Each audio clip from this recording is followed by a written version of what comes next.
course you will meet lots of famous people ya. Dulu zaman saya magang juga ketemu beberapa selebriti tanah air. Lalu Benjamin went to nearly 100 countries as a pilot.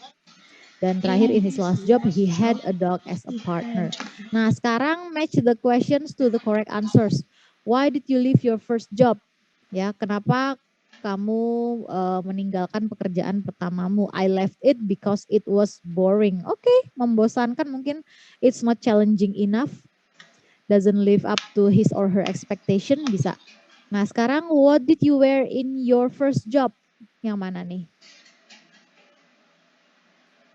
I spent a lot of time in museums. Oke. What did you wear in your first job? Artinya apa?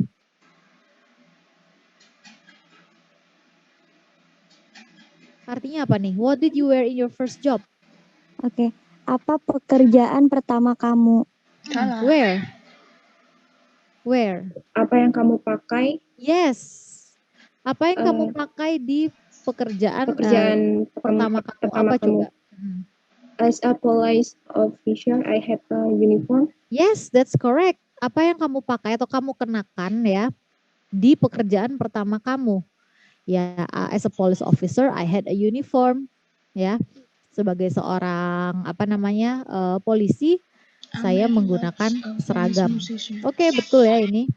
Selanjutnya, jadi tadi kurang tepat yang museum tadi. Oke, number 2.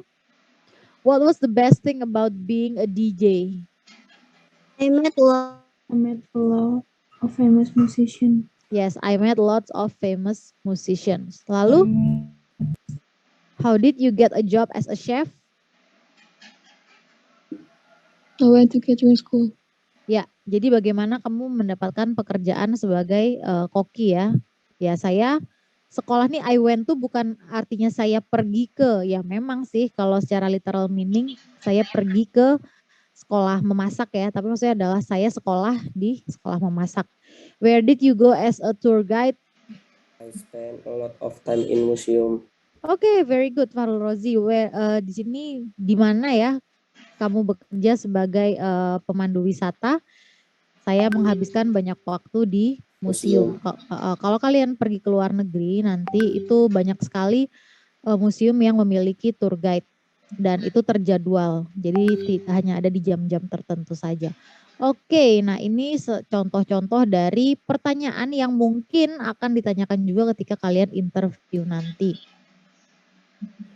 Nah, sekarang ini masih ada spoilernya, bentar saya close dulu.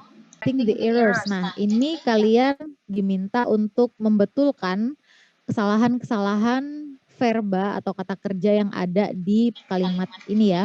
Contohnya nih, I choose to study medical science in college. Nah, untuk verb 2-nya itu bukan choose, bukan ed tapi chose. Ya, CHOSE. Nah, kalau kalian bingung kalian tentu saja bisa buka internet untuk cari verb 2 dari kata choose misalnya. Dan jawabannya tentu saja adalah chose, bukan choose. Ini ya, ini salah, tidak tepat. Nah, nomor 1 kira-kira apa nih? I felt really happy when I left college with a top degree. I felt really happy, blah blah blah, when I left college with a top degree. Okay, number 2. My manager, apa nih? Yeah, how do you spell it? SAID. Okay. My manager said that one day, blah, blah, blah. Number 3, my tutor. Yeah, how do you spell it? TAUGHT. Okay, well done. My tutor taught me that it was blah, blah, blah. Number 4. I made. Yeah, how do you spell it? MADE. Yeah, I made my girlfriend a big cake to celebrate her new job. Oke, ada pertanyaan soal ini? Tentang ini? Miss, izin bertanya dari Melan. Itu kan verb 2 ya. Mm-mm. Nah, berarti kalau sepertinya kalau kita ada pertanyaan contoh nih di soal TOEFL atau apa kan sering ada ya, Miss. Mm-mm. Nah, berarti kita itu harus paham kayak verb 1-nya tuh apa, verb 2-nya tuh apa, verb 3-nya tuh apa gitu. Nah, tapi sebenarnya tuh saya pernah belajar kayak harus ngapalin dulu saya pernah dapat guru bahasa Inggris SMP kelas 2 dan setiap dia masuk kelas saya sama teman-teman yang lain tuh kayak harus ngapalin gitu, Miss, minimal 10 verb. Nah, itu Mm-mm. verb 1, verb 2, verb 3 gitu. Mungkin Mm-mm. karena nggak sering dipakai ya, jadi Mm-mm. lupa lagi karena Mm-mm. setiap tahun itu gurunya beda-beda lagi, jadi beda sistem pembelajarannya gitu.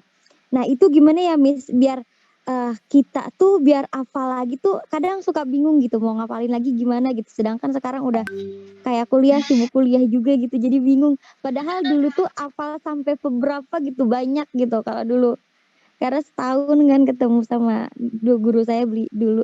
Mm-mm. Oke, Melan, terima kasih atas pertanyaannya. Ini memang masalah ya buat kita. Gimana sih cara menghafal?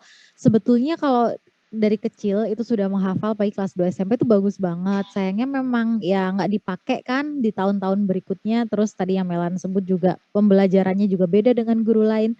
Jadi mau tidak mau ya memang harus menghafal lagi, Melan. Atau alih-alih kalian menghafalkan bentuk-bentuknya, itu bisa kalau kalian mau coba. Itu banyak sekali ya apa namanya di internet, kalian tinggal cari saja list atau irregular verbs in English, itu nanti muncul tuh banyak banget daftarnya. Kalau kalian mau menghafalkan boleh, tapi supaya kalian lebih hafal lagi sebaiknya kalian bantu dengan membaca artikel dalam bahasa Inggris tadi gitu. Jadi sambil kalian nanti lihat ini kira-kira verbnya apa ya, verb 2-nya apa, verb 1-nya apa.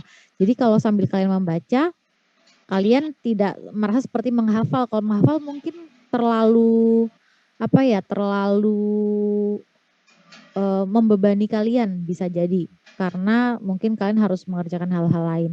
Tapi kalau sambil membaca itu lebih apa ya, lebih mudah karena kalian ya tinggal membaca saja. Kalau kalian tidak tahu artinya baru kalian bisa cari di internet atau cari di kamus gitu. Tapi kalau untuk menghafal itu memang strategi yang bagus karena ya memang bentuknya kan itu-itu saja dari dulu sampai sekarang ya. Jadi memang lebih baik dihafalkan. Tapi kalau dihafalkan terasa terlalu membebani, kalian bisa bantu dengan membaca artikel bahasa Inggris. Begitu, Melan. Oke, Miss. Thank you, Miss. Oke, you're welcome. Ya, ada pertanyaan lain? Apakah ada pertanyaan lain? Jika tidak ada, saya akan stop sharing lalu akan pindah ke